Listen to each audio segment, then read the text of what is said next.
Hello everyone, welcome to Civil Engineering and Stuff. And in today's video lecture, we are going to discuss about flexible payments. Now, flexible payments are your blacktop roads. Just for your visualization, what is a flexible payment? In your day-to-day life, you must have used this blacktop road as your mode of transportation. So this is a surface layer of the overall flexible payment. And this surface layer is a combination of your coarse aggregate, fine aggregate, filler, and bitumen as a binding agent. So whenever you're using this blacktop road percent, you are using a flexible payment system. All right, this is your flexible payment system. Now let's dive into the details of what flexible payment is. So your flexible payments, like they do not have flexure strength. They have a very little to no flexure strength of their own. What does this mean? That if this is the surface of the flexible payment, right? If this is the surface where the vehicles are moving, right? The vehicles are moving over the surface. So since your flexible payment do not have flexure strength, so as soon as the load as soon as the load is being applied through the wheels of the vehicle, so as and when the load is being applied, that part undergoes deflection or deformation, right? That part of the payment system will undergo deformation because they do not have their own flexure strength. The flexible payment system do not have their own flexure strength, and that is they do not have the strength to resist the load that is being applied. They do not have the strength to resist the load that is applied by the moving vehicle over the surface. So to compensate this lack of flexure strength, the flexible pavement is constructed in number of layers. All right, so this flexible pavement system is a multi-layer system. All right, this lack of flexure strength is compensated by constructing the pavement into multi-layered pavement system. What are these layers? So on and on, the flexible payment system consists of four different layers. This is a generalized statement, right? Conventionally, the flexible payments have four layers. Sometimes it may happen that to improve the design life, or depending upon the lack of availability of drainage layers, in between intermittent cement treated layers may also be inserted. That is the advanced part of the design of flexible pavement that we are going to discuss in the subsequent lectures. Okay, but overall, the flexible pavement system consists of four different layers. The bottom layer is what we call as the subgrade layer. The bottom layer is what we call as the subgrade layer. Now, this subgrade is nothing but the natural soil. This subgrade layer, which is the bottommost layer of the flexible pavement, is nothing but the natural soil that is compacted. This natural soil is compacted to its maximum dry density. Alright, through the roller, the natural soil is compacted to its maximum dry density, and this layer act as a foundation for the other layers to be laid upon. All right, so all the other layers are laid upon this soil subgrade. Now, this soil can either be in situ,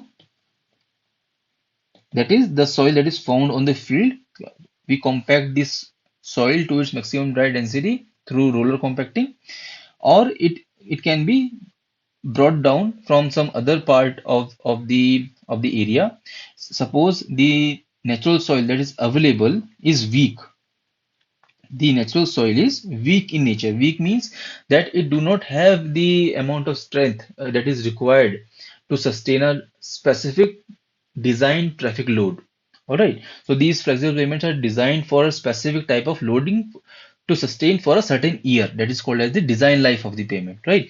So it may happen that the natural soil that is available on that site might be of a very poor quality. So in that case, certain treatment is done. That treatment is called as the soil stabilization, or some other soil from different part of the area is brought down, which has this sufficient amount of strength mixed with the in situ soil, so that the respective strength can be achieved. Right, the soil stabilization and other technical terms we are going to discuss in the subsequent lecture. This is all about a general introduction with respect to the flexible pavement. Right. For each layers, we have to discuss in detail about the mix design, the required parameters, and likewise. All right. So your bottom layer is nothing but the soil subgrade.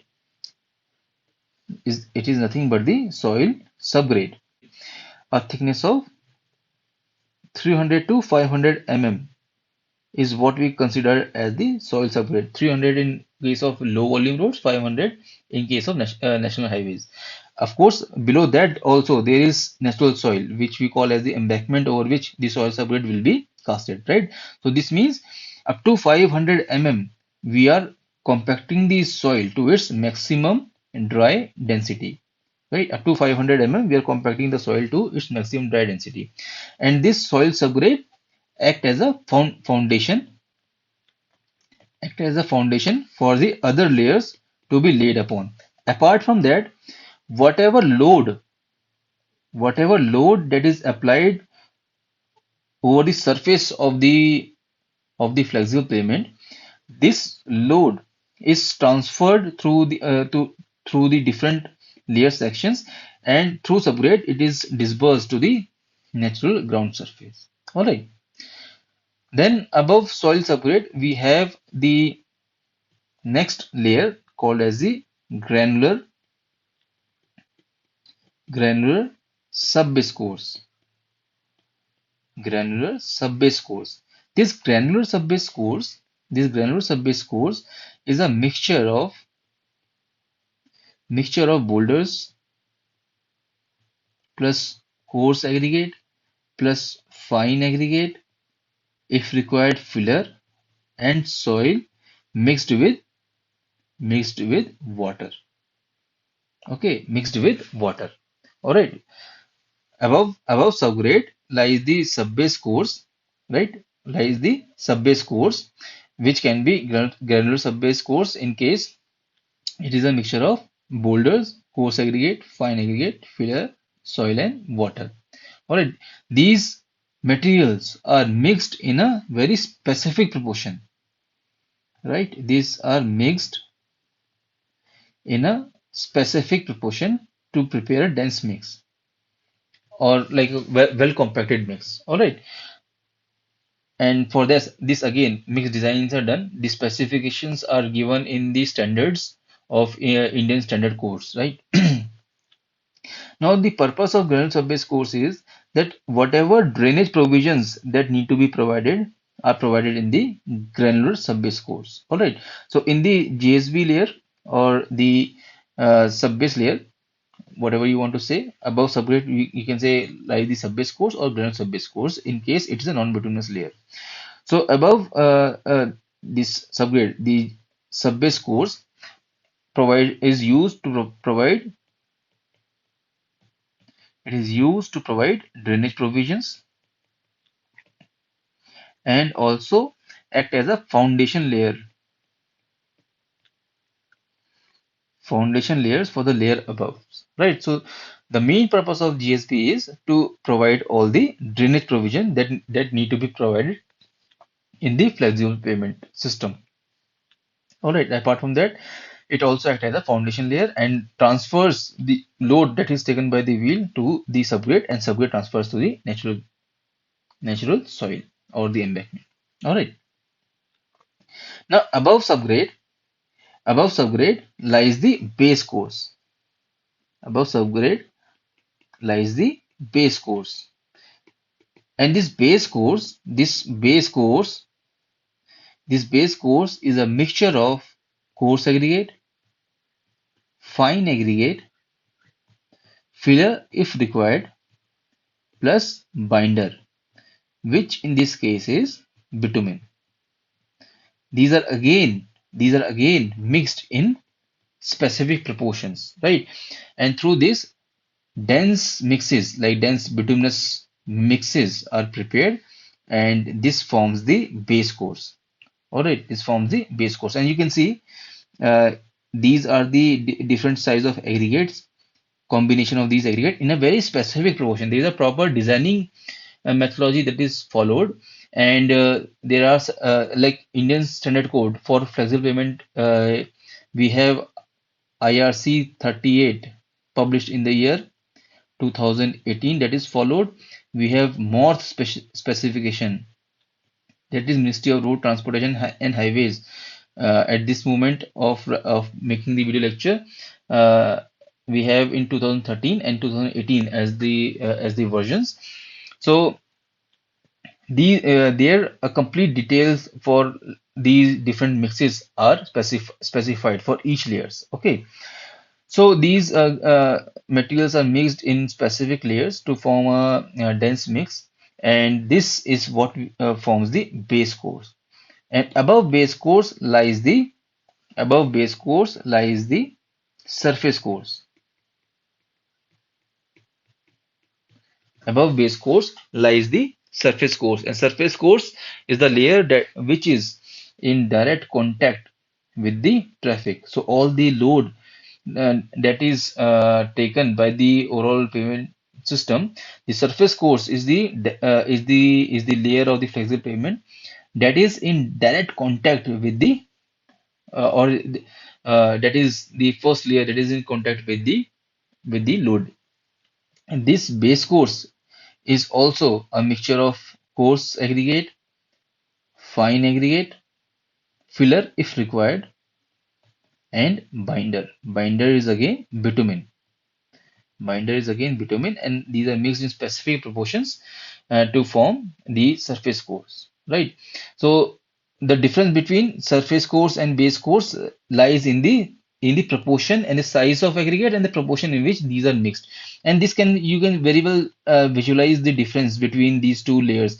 You can see here we have different size of aggregate, bigger size of aggregates in base course. We have bigger size of aggregates compared to that of surface course, where like bituminous concrete is used as the surface course layer, and DBM, dense bituminous macadam, is used as the base course layer. I have prepared a detailed lecture on the bituminous concrete and DBM. You can watch those mix design process for better information.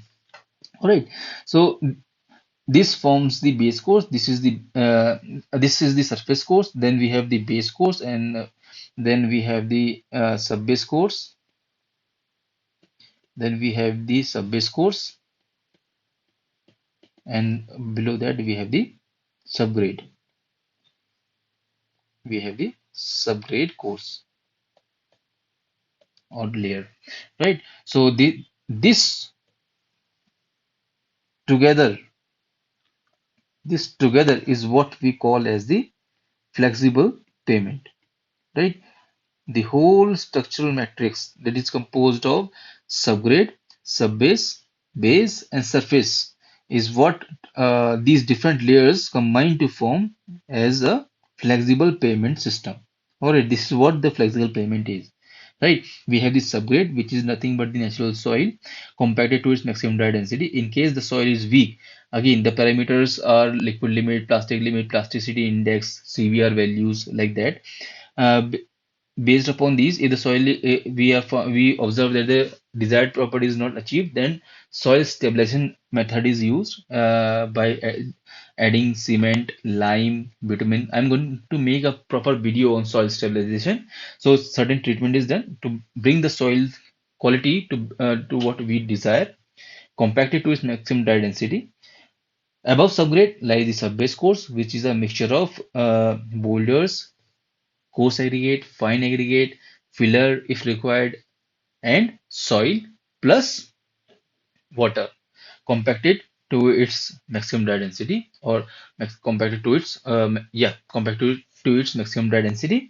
Above that we have the base course, which is a combination of these material, coarse aggregate, fine aggregate, filler, and bitumen in a very specific proportions, and the same goes for the surface course, and together they form the flexible pavement. Your subbase course act or it provides the drainage facility. So the whole purpose of providing subbase is for to provide the drainage facility and to transfer the load that is transferred from the surface course to the base course to a wider area. Whatever load that is being transferred from this base course to the sub-base course is again distributed to a wider area, which again is further transferred to the subgrade course, which is again distributed to a much wider area. Your base course and surface course are the layers which take the maximum stress, and among these two, the surface course takes the maximum stress transferred by the moving traffic. All right. So the load transferred through the different layer system or through in the flexible pavement, the load transfer is via grain to grain contact. It's a very important characteristic of flexible pavement, that load transfer is via grain to grain contact. Grain to grain contact. So what does this mean is, as soon as the load is transferred to the wheel of the vehicle, the aggregate that are in immediate contact with the load, they take the load, they transfer the load to the neighboring region. They transfer the load to the neighboring region, and these aggregate transfer the load to the other aggregates who are in direct contact with the aggregate. So if you see in the image here, as soon as the load is transferred or taken by the surface layer, the aggregate that are in immediate contact with the load, they take the load, they transfer the load to the other part of the aggregate that are in immediate contact with the aggregate.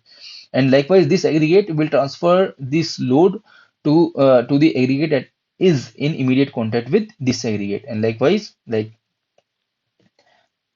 it will get from this, and likewise the load will be transferred. So overall, the load transfer will look something like this. The load transfer will look something like this. Okay, this is how the load is transferred in a flexible pavement. This is how somewhat conical shape is observed in a, and this is how the load is being transferred in a flexible pavement system. So you can very well visualize now that the concentration of stresses is very high in the surface course and in the base course, right? And with respect to the subbase and the subgrade course, correct? So since your subgrade and subbase course take relatively less amount of stress than the surface course and the base course, so the quality of materials that are used in the surface course and the base course will be superior than what will be used in the subbase as well as the subgrade course. It's not like poor quality materials being used in the bottom two layers. The quality of the material is much inferior than the top two layers, relatively inferior than the top two layers. Reason being that the concentration of stress is higher in these top layers, maximum being in the top surface, that is surface course, than in the base course, right? So that's why the quality of material that is used in surface course and in the base course is superior. Superior quality material. Superior quality material is used in the top two layers, and relatively inferior quality material is used, like the impact value, Los Angeles value of the aggregate that is used in the subbase course will be inferior than that of what will be used in the surface and in the base course. The aggregates that will be used in these top two layers will be much harder than the aggregate that is used in the granular subbase layer. All right. Okay. Uh, so to sum up, your flexible pavements have little to low flexure strength, and to compensate this flexure strength, the flexure pavements are constructed in the multi-layered system. The load transferred in the flexure pavement is via grain-to-grain contact, which is like the load is distributed in the shape of truncated cone, right? That we have seen just now. Okay, truncated cone shape, the load distribution take place. The lower layers of the pavement have to take lesser magnitude of stress, and there is no direct wearing action due to traffic load and weathering action due to environment factor. Right? This means that the movement of traffic over the surface course, the movement of traffic over the surface course will have higher damaging impact than what in the subgrade, right? So definitely the wearing action will be higher in the surface, and that's why the superior quality materials, as we have discussed, is used here in the top two layers. All right, the lower layers of the pavement take less amount of stresses. That's true. There is no direct wearing action because they are at the bottom, so there's the movement of vehicles over the surface won't affect directly as they affect the surface course due to traffic load and weathering action. This the top surface only takes all the heavy impact of the climate, right? Until unless there is like some fault, like let's say the water table was too high, and because of capillary action, there is seepage of moisture or in the soil, or because of any condition, the subgrade starts to crack. It's a like from the bottom only the fault starts to propagate. Then it's not the because of the vehicle the load of the vehicle will accelerate the damaging effect, but this is not the main reason. This is because of the poor subgrade or poor designing of the flexible pavement, right? So that is why inferior quality materials can be used in the bottom two layers. Again, this point should be noted. Inferior quality is a relative term. Okay, it's a relative term. Related to what? Relative to top two layers of the flexible pavement. There are certain specifications and standard parameters that the material to be used in these two layers should meet. Okay. However, those materials will be inferior to what that will be used in the top two layers. I hope this is very well clear. The design life for flexible payments is 15 years, and like you see, flexible payment like each layer do not have their own flexure strength. It is a multi-layered. Together, they work in a very strong way. So basically, see, as and when a load is being applied on the flexible payment through the wheels of the vehicle, as soon as the load is being applied, so what happens is that section of the flexible pavement undergo certain deformation. All right, so as and when you're moving your vehicle over this blacktop surface, there is a deformation that is taking place at a very micro level. A micro level deformation is taking place, and as soon as the vehicles move from this section of road, right? So what happens is that section again recovers, right? So deformation recovery, and as the time passes by, since design life is 15 years, so as the time passes by, let's say after 2 years, so what happens is deformation will be more, recovery will be less, right? Deformation will keep on happening because the vehicles are keep on moving, so deformation will keep on happening at a steady pace, and like deformation value will increase and recovery value will decrease, so the surface will become undulated, and if this surface is not maintained in due course of time, that this depression will keep on increasing, or the pattern will keep on propagating, which will eventually lead to the overall failure of the flexible pavement system. Once the deformation start, its effect will be seen in the lower layer, then in the layers that is below it, then of course like overall failure of the flexible pavement takes place. So as soon as like there is certain deformation that starts to take place or any fault starts to see, what we do is we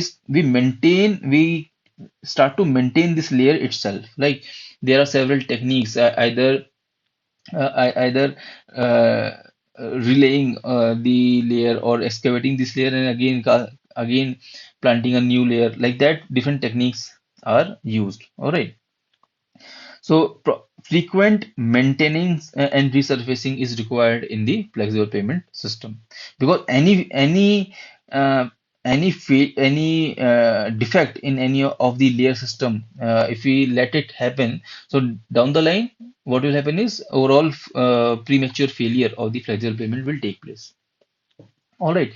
So this is an image here. If you can observe, there is this surface layer, right? The surface layer, and much darker layer. If you see, this is your base course, right? So this is your surface course, this is your base course, and below it we have the granular course, granular subbase course. All right, this is your subbase course, and below this would have been your subgrade course. Okay, below this you will have your subgrade course. This is your construction of flexible pavement system taking place. All right. All right, so this was all about the basics of flexible payments. I hope the lecture was clear to you and useful to you. If so, like the video, comment your views in the comment section, and subscribe to the channel if you find the video lecture useful. Check out the other videos on transportation engineering or in other topics of civil engineering, right? And you can press the bell icon for regular notification of the video. Thank you for watching. Have a nice day.